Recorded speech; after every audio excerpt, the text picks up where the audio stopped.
Hey, I only have one drumstick. Sorry about that. Okay, today the multiple bounce roll, the buzz roll. All right. So to do this roll, you gotta big sloppy notes, sloppy joes. Start slow and start speeding up, and then you have a nice buzz roll.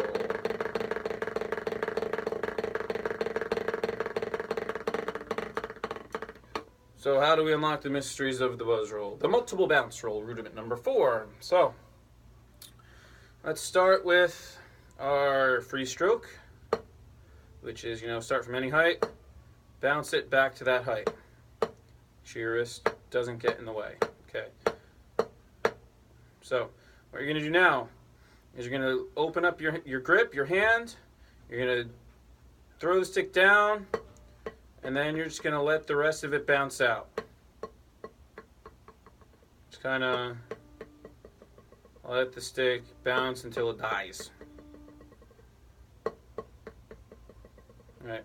Make sure it's pivoting in your fulcrum between your thumb and your pointer finger. And your back fingers right now are just kind of there for moral support. Like they're on the stick, they're aware of what's going on, but they're not doing much. Alright, let's try some with our left hand, or your other hand, whatever you want. Bounce the stick, move your wrist once, let the stick bounce and do the rest. You got to make the stick do the work. Remember, you are the master, and the stick is your employee. Right? So, there you go. Try it together. Big bounces. Just let the stick. Then eventually, you're just going to add a little bit of motion to it, a little bit of pressure, a little bit of downward force. All right? You're going to add a little bit of pressure in your pinchers, right? Thumb and first fingers. All right? Try one hand. And you're going to be really zzz. That's what you want. You want that sound.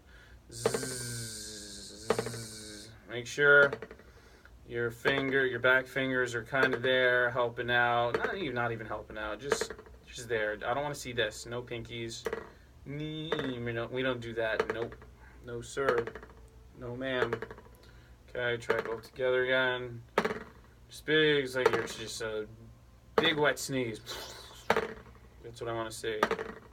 Right? And then if you try, tighten it up a little bit, get a little bit more zzz in there. Just push down a little bit more pressure, more squeeze. All right, and then try alternating. Right, left. Now, once we are up to this step, try and make sure while one hand is still buzzing, the other one is coming up. All right, so while this hand comes down, this hand comes up. All right, that's an important step. I might stop here until you get that, right? So it's like your hands are switching. While one hand is buzzing, the other one is coming up.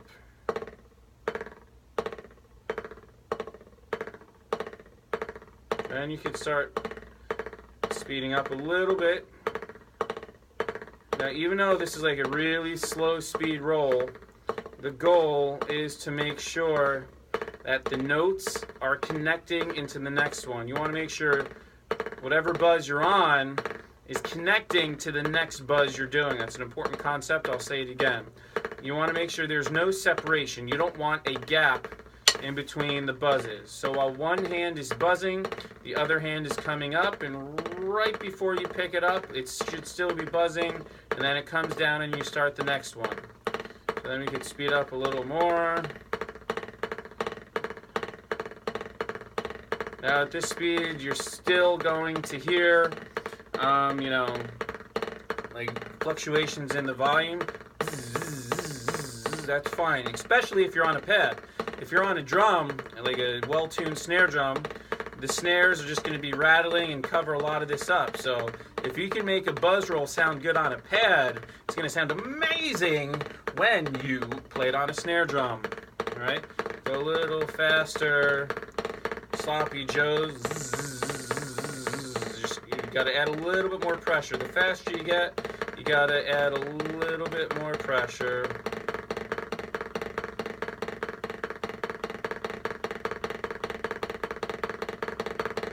A little faster.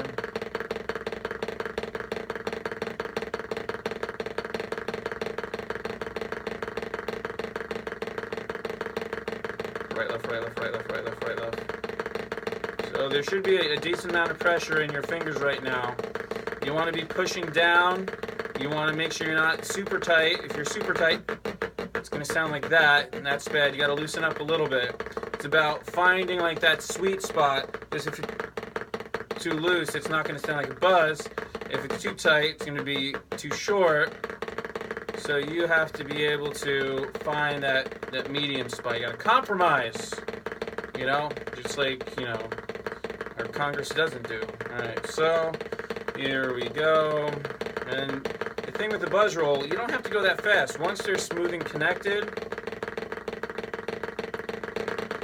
you don't have to go super fast. I mean, you can, and I guess it's good to practice just to see if you can. But eventually, it's just going to turn into a press roll or a crush roll where you want that super separated kind of like bumblebee hornet sound in your face. All right, so you want to be able to slow it down a little bit. We're going to do quieter. We want to be able to do quiet rolls. And we want to be able to play louder rolls, which are more difficult, so these are definitely worth practicing. And then slow it down. Really try and make them long and drawn out. Connect the buzzes to the next buzz while one hand is going down, the other hand is coming up. And ladies and gentlemen, that is your multiple bounce roll, aka the buzz roll. Peace.